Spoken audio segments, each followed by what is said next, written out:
কদিন আগে আমি চলে গিয়েছিলাম বাবু কালচারের সোদপুরের আউটলেটে। আর বাবু কালচারের বাইরের দিকটা এতটাই সুন্দর যে একটা রাজবাড়ি রাজবাড়ি ভাব আছে। ভিতরের দিকের ডেকোরেশনটাও ঠিক ততটাই সুন্দর ছিল। অনেকদিন আগে থেকেই আমার এখানে আসার ইচ্ছে ছিল, অবশেষে সুযোগ হলো আর কি। আমার সাথে ছিল আমার একটা ভাই। আর চলো তোমাদের সাথে এখানকার মেনু কার্ডটা একটু শেয়ার করে নিই। তোমরা তোমাদের সুবিধা মতো পজ করে করে দামগুলো দেখে নিও। এখানের সবথেকে আকর্ষণীয় ডিশ হলো এখানকার থালিগুলো।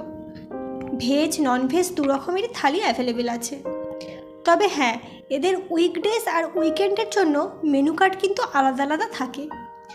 তো আজ আমরা নিয়ে নিয়েছিলাম একটা ভোজ থালি ননভেজ আর একটা মহাভোজ থালি ননভেজ।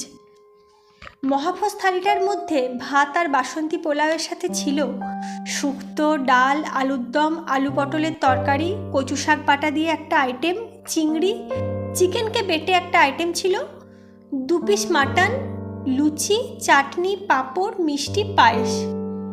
আর এর মধ্যে আমার সবথেকে প্রিয় আইটেমগুলো ছিল ফিশ ফ্রাই আর বেগুনি।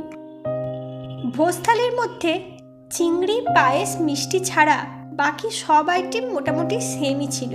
হ্যাঁ, ওটাতে কিন্তু লুচি আর বাসন্তী পোলাওটাও ছিল না। ভাতটা ছিল খুবই সুন্দর আর ঝুরঝুরে। আমি প্রথমে বাসন্তী পোলাও দিয়ে খাওয়া দাওয়া শুরু করেছিলাম। প্রতিটি খাবারের টেস্টই ছিল খুব ভালো। চিংড়ি মাছের সাইজটাও দেখো বেশ বড় ছিল, আর খেতেও ছিল খুব সুন্দর।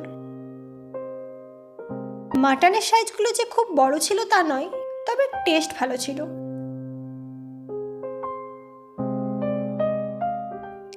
অবশেষে মিষ্টি পায়েস খেয়ে নেওয়ার পর আমাদের কাছে পান এসে উপস্থিত হয়, যেটার মধ্যে একটা রাজকীয় ব্যাপার ছিল। তোমরা কে কে বাবু কালচারে গিয়েছো কমেন্ট করে জানিও কিন্তু।